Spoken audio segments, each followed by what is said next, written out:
saba mun da ce ne mun yadda da shi ma da kan da ya duro kwanti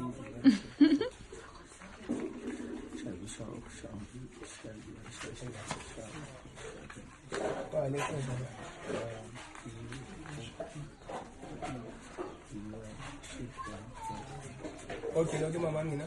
ok ba ba shi 50,000 ubangiji Allah sa a gaba da sunan shi ya tafi da mai gudanar da sarki mana Allah sa ka